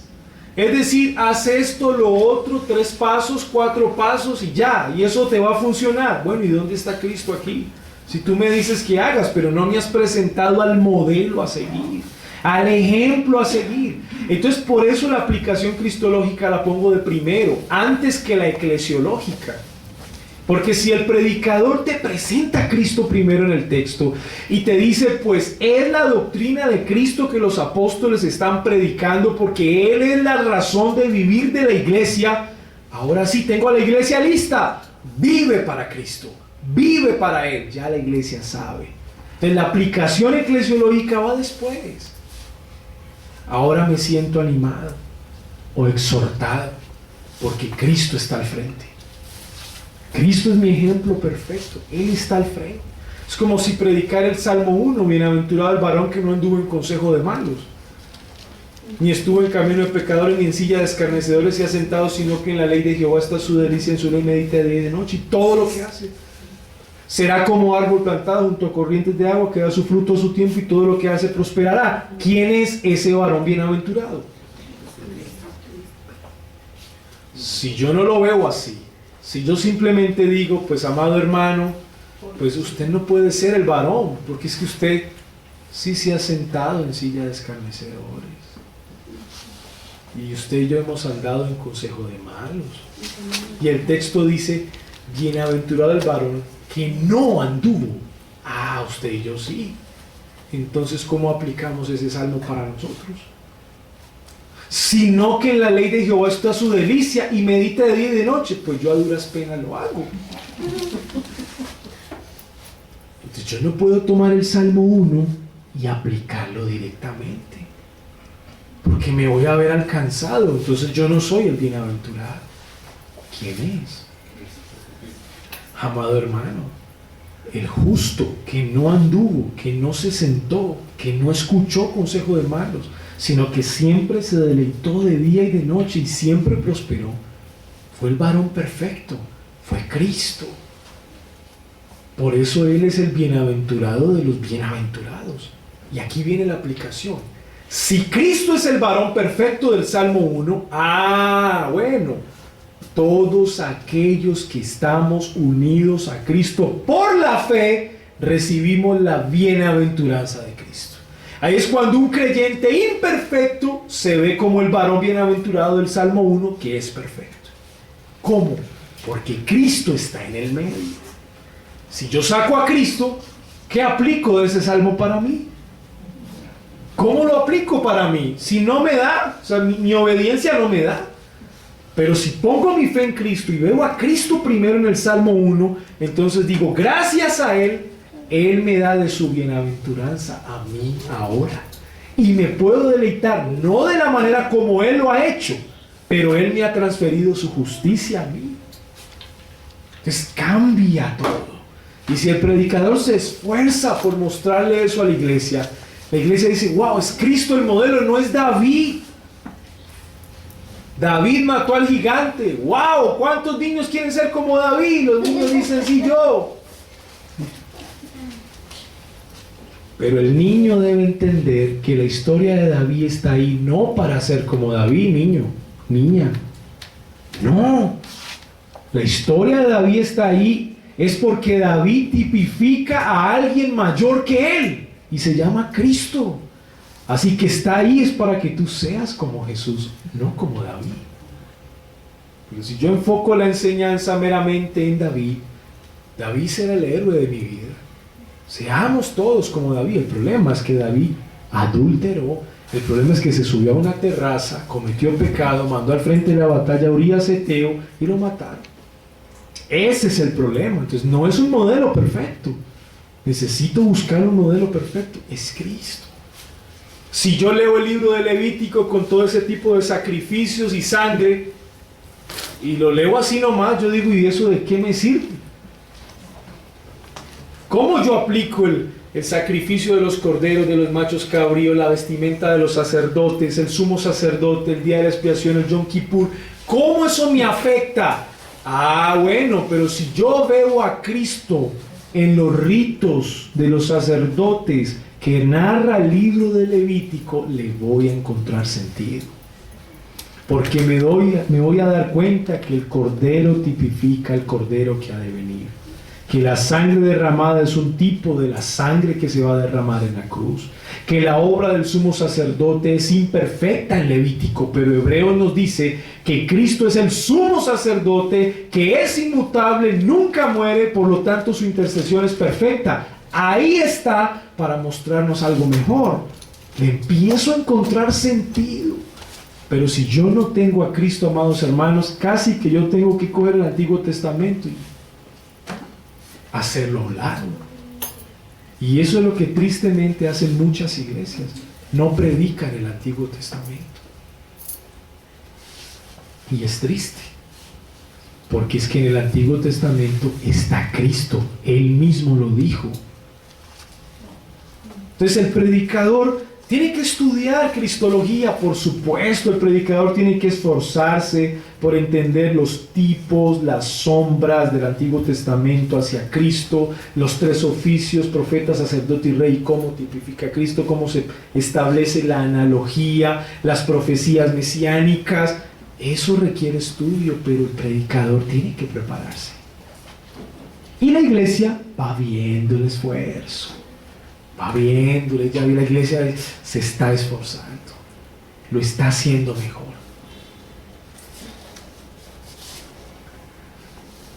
La aplicación eclesiológica es el mensaje dirigido a la iglesia, directamente qué debe hacer o no el creyente. Pero ya hemos dicho que si presento a Cristo primero, mi mensaje no va a ser moralista, sino cristocéntrico.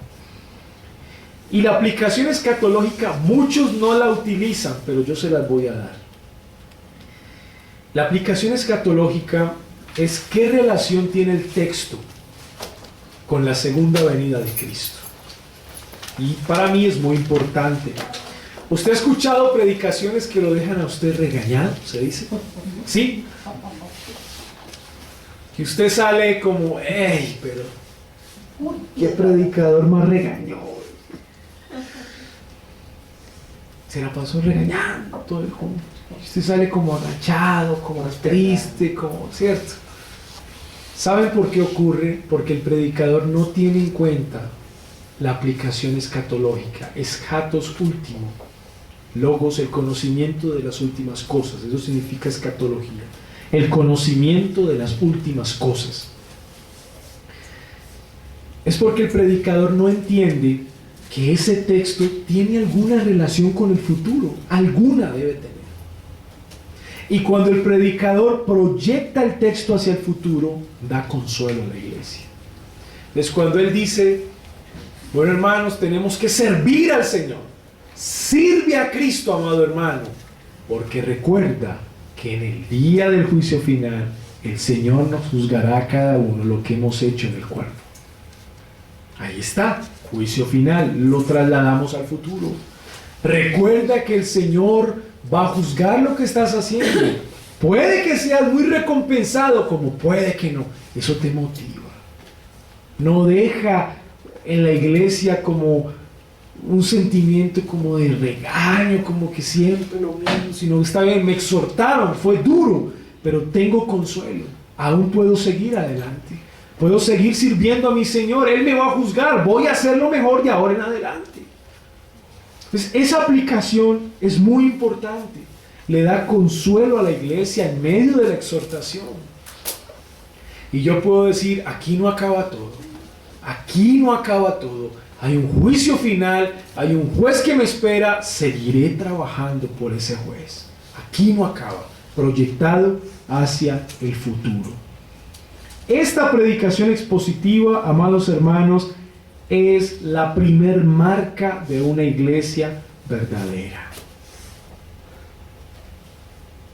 Hay otro tipo de predicaciones que se llama, por ejemplo, predicación temática. ¿Qué significa la predicación temática? Que el predicador escoge un tema y luego el tema lo apoya con textos bíblicos. En otras palabras, lo que yo he estado haciendo acá, pero para mí no es predicación sino clase.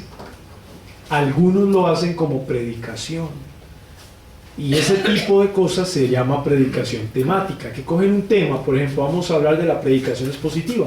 Entonces busco puros versículos bíblicos que hablen de la predicación expositiva. El problema con eso es que no alcanzo a hacerle exégesis a cada uno de esos pasajes. No me va a dar el tiempo. Si voy a tomar 10 pasajes, ¿le buscaste el significado original a los 10 pasajes? Seguramente no. Voy a improvisar un poco. Voy a improvisar. Por eso la predicación expositiva se concentra en un solo texto de la Biblia. No vamos a estar saltando de texto en texto, uno solo. Porque el predicador se gastó toda la semana entendiendo ese texto. No otro, ese. Un predicador decía: está bien predicar un sermón temático una vez cada 5 años y luego arrepentirse por ello.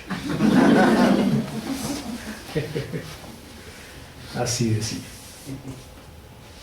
Así que, amados hermanos, mi consejo como iglesia es: prediquemos expositivamente. Es la mejor predicación. Es la mejor. Y hagámoslo de manera consecutiva. Es decir, vamos libro por libro, carta por carta, versículo por versículo. Cada domingo, vamos a ir. De tal manera que el predicador no se pueda saltar: ay, me toca el 3, uy, eso está muy difícil, voy a predicar otra cosa. No, es difícil, pero tengo que esforzarme más esa semana. Y la iglesia se va educando.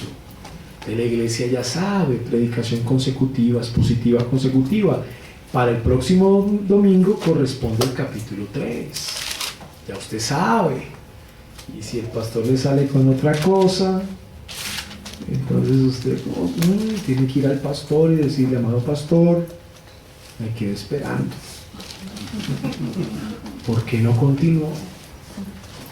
Claro, con mucho amor y respeto, pero usted le va a ir a decir: pastor, yo vine esperando el capítulo 3 y usted no lo predicó. ¿Qué pasó? ¿Qué decirse? Pero entonces el pastor va poco a poco. Predicación expositiva consecutiva es la mejor. Esa predicación es muy recomendable para una persona que está de planta, para el que predica cada domingo.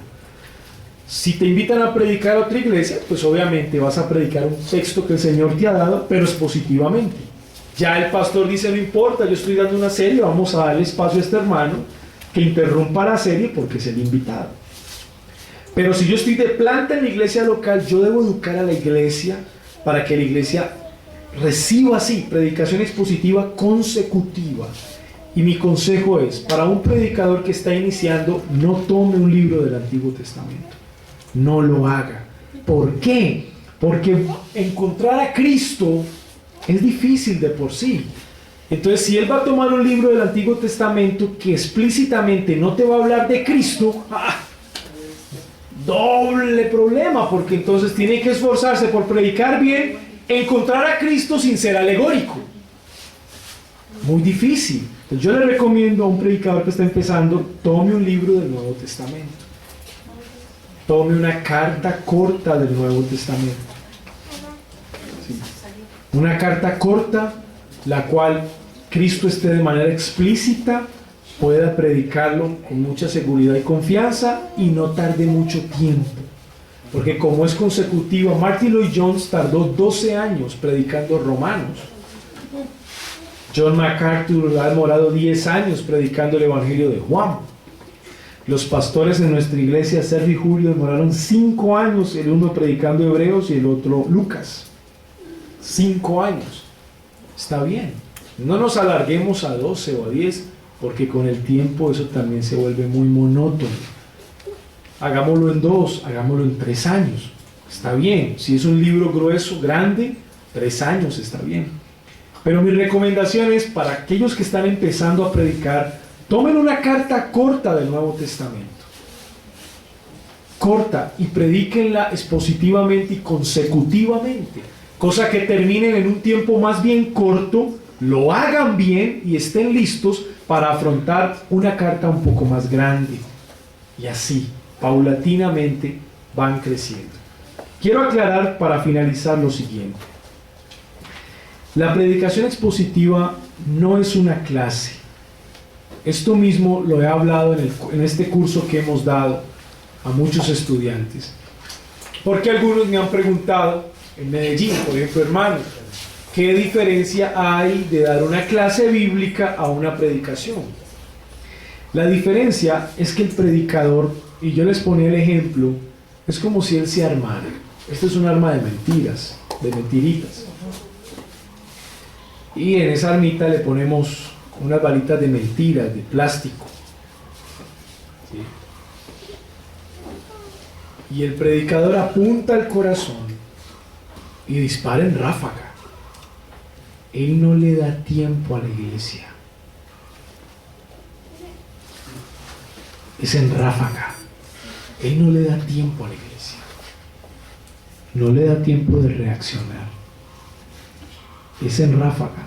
En otras palabras, la iglesia debe estar educada en escucharlo y en recibir, nada más.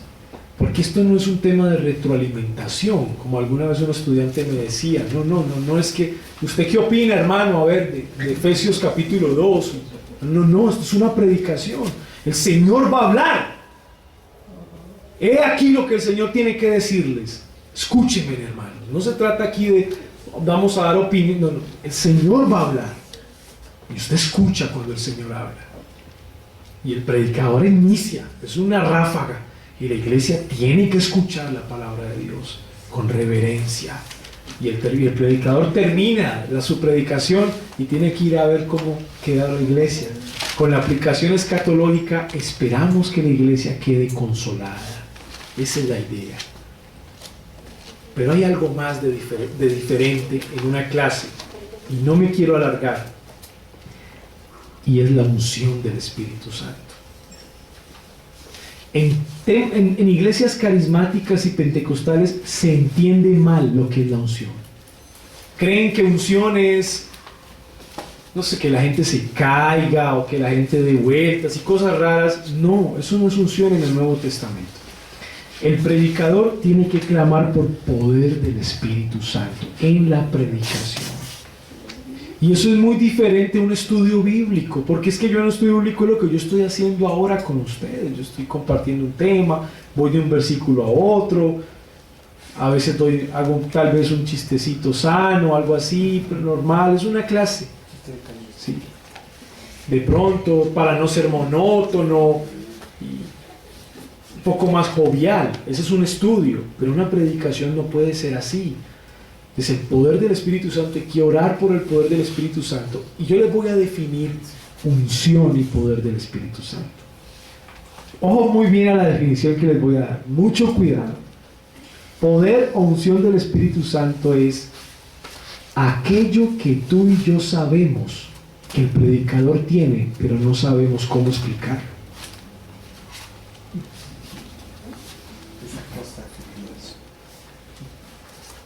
Esa es mi definición de poder y unción. Aquello que tú y yo sabemos que el predicador tiene, pero que no sabemos cómo explicarlo. Yo sé que usted me entiende. Es eso que usted dice, ¡guau! El Señor me habló.